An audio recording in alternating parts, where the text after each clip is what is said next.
What is going on, guys, and welcome to Christian Martial Arts Ministries, or CMAM's first video in the Keibon series.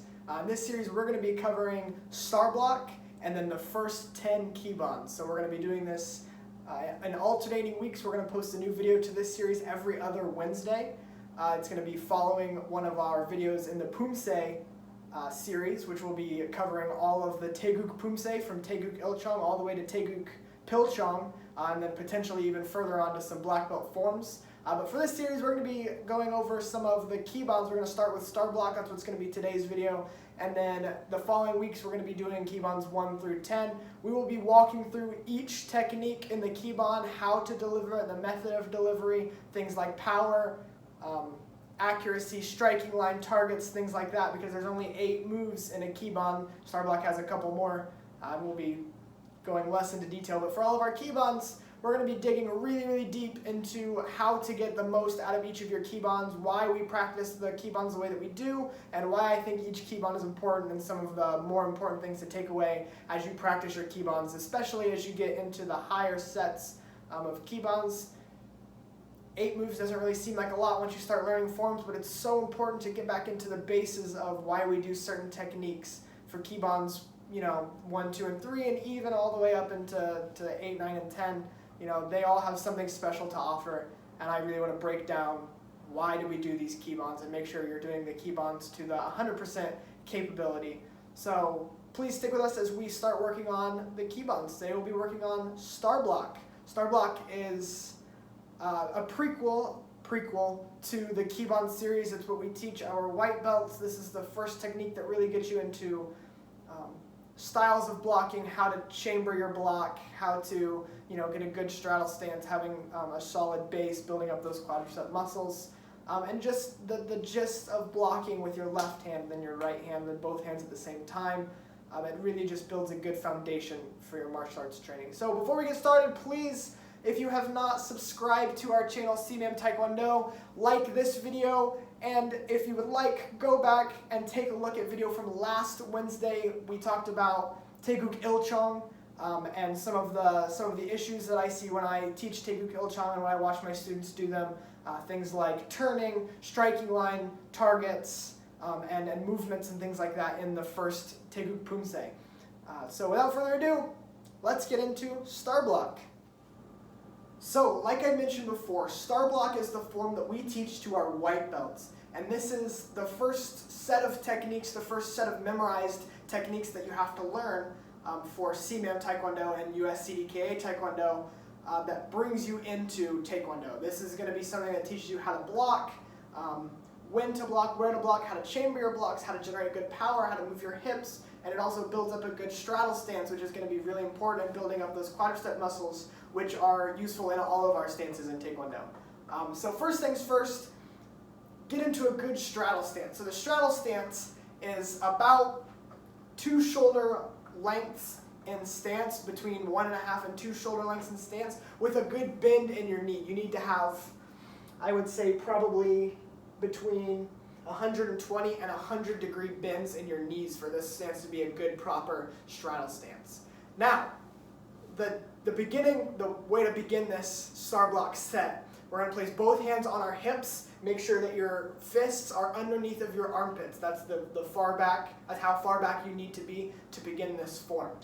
So the first set we'll do with our left hand, right? Left hand. We're going to start with high block. So when I do this in class, when I teach this form, I teach it by saying the moves out loud. So I will also be saying the moves out loud, the techniques that we do. So we'll start high block.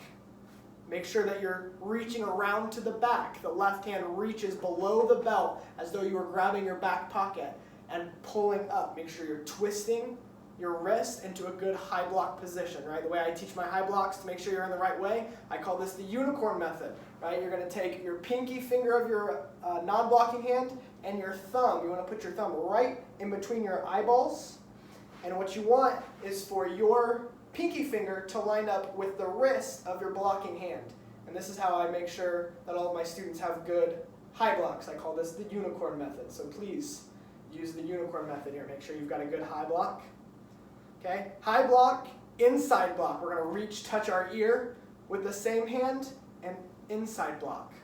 Following that's going to be hammer block. So we'll reach and touch the cross ear, come out, make sure you twist that wrist into a good hammer block. Touch the ear, low block, right? Hand on hip, and then check block. This is one that we don't do in our basic sets. This is a check block from the low block position. You want your palm facing out. You want a big circle and check. So what we're going to do, this is stopping something like a front kick, right? So from low block, check block, okay? Hand back on hip. Now we're going to go with the right hand. We'll do the same exact set with the right hand. So first things first, reach across to the back pocket, high block. Again, check, make sure that unicorn method right there. Inside block, we'll go to the same ear, inside block. Reach around, hammer block. Touch my ear, low block. Hand on hip, and then check block, right? Now we're doing the same thing with both hands. Same set, both hands. We'll come across, high block. Can't really do the unicorn method here with both hands working, but just know you want a little bit of space in between these fists, and that you still want that angle for your high blocks, right? So high block, come touch the ears. Inside block, we're going to cross our body, touch the ears again.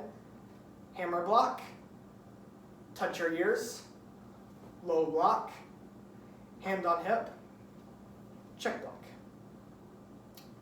Right? From that, we have star block. So one more time, I'm going to do it at full speed so you guys can see the kind of cadence that you need for this this technique. If your thighs are hurting, you're doing it right.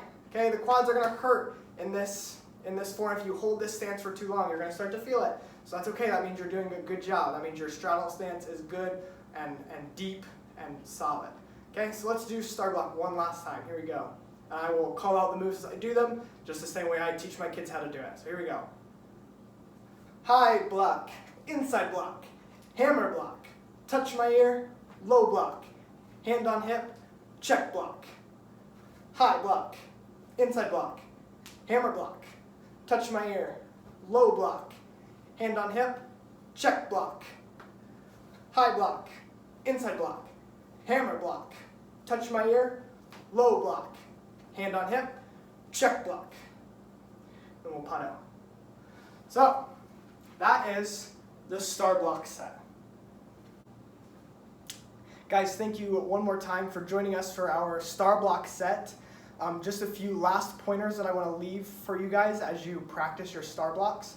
The first and foremost is make sure the bend of your elbows, right? This is our 0.5 in the 6-point check that we talk about in class. Make sure the bend of your elbow is correct in all of your techniques, right? A lot of the time when I see students do star block, I see the hammer blocks are really, really long. You want those to be 90-degree bend of your elbow. Make sure your high blocks are over top of your head.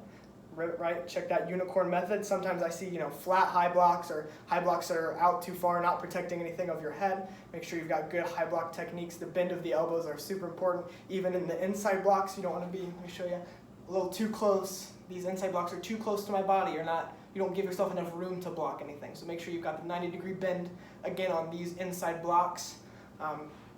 Is the most important. The next thing is make sure you get all of the techniques correct, but once you have that foundation, take the time to start to generate power and speed. At first, doing star block will take some time. As you saw, my cadence was a little bit faster than what yours might be at the beginning. That's okay.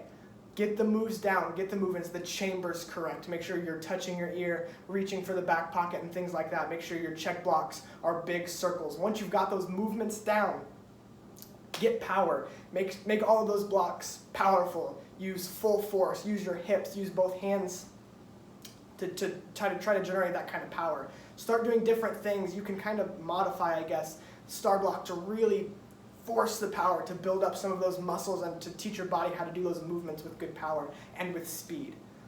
So thank you so much for joining us for this video, guys. I hope this is helping you. Once again, if you have not, after this, please like this video, subscribe to our channel, and let people know if you know martial artists that perhaps would like to join or have already joined and they are kind of struggling with some things. We will be doing video series for all of the Keibons, all of the Pumse. Let them know to check out CMAM Taekwondo if they need any help. And I hope this video is going to help you guys become better martial artists. Thanks. Thanks.